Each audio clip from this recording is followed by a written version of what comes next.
L'on a appris récemment que le nombre d'avortements dans notre pays a atteint un nouveau record. Plus de 230 000 petites vies humaines ont été sacrifiées. Cela pèse bien lourd comparé aux quelques 32 000 victimes du coronavirus. Mais cela n'est pas suffisant. L'avortement est devenu une valeur républicaine incontournable. Il en faut toujours plus.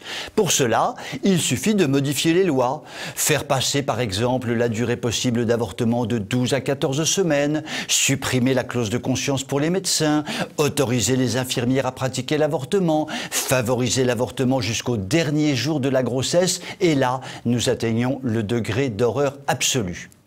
En ce moment, sort sur les écrans en France, par le biais d'e-projections, car il y a des films qu'on ne peut montrer librement dans notre pays, le film Unplanned. Ce film, qui a rencontré un très grand succès aux États-Unis, montre la terrible réalité de l'avortement. Malheureusement, sa diffusion confidentielle ne permettra sans doute pas la prise de conscience que ces images chocs pourraient légitimement favoriser. Disons les choses clairement. La France, loin d'afficher un ordre moral quelconque, patauge désormais dans un désordre immoral, devenant à grande vitesse une dictature immorale. Qui s'en émeut ? Qui hurle son opposition, pour reprendre l'expression de Charles Péguy, qu'il disait qu'il fallait hurler la vérité à temps et à contretemps. À cet égard, nous serions tellement heureux que de grandes structures, comme par exemple l'Église catholique de France, publient de puissants communiqués officiels, élèvent même l'étendard de la révolte. Ne nous faisons guère d'illusions, selon toute probabilité, cela n'arrivera pas.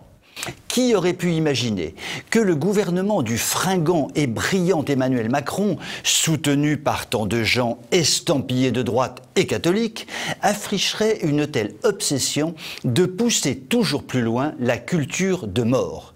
Ne désespérons pourtant pas. Inverser la vapeur reste toujours possible. En Slovaquie, le nombre d'avortements a été divisé par 3 en une vingtaine d'années. En Russie, où l'avortement avait atteint des niveaux extrêmes pendant la période soviétique, il ne cesse de diminuer. Et Trump vient de nommer à la Cour suprême une femme d'exception, farouche, opposante à l'avortement. Inverser la pente infernale que suit la France sera un travail de longue haleine, mais cette inversion se fera, tant pis pour les pseudo-valeurs de la République. Sur ces tristes considérations, je vous souhaite une bonne soirée et vous dis à demain.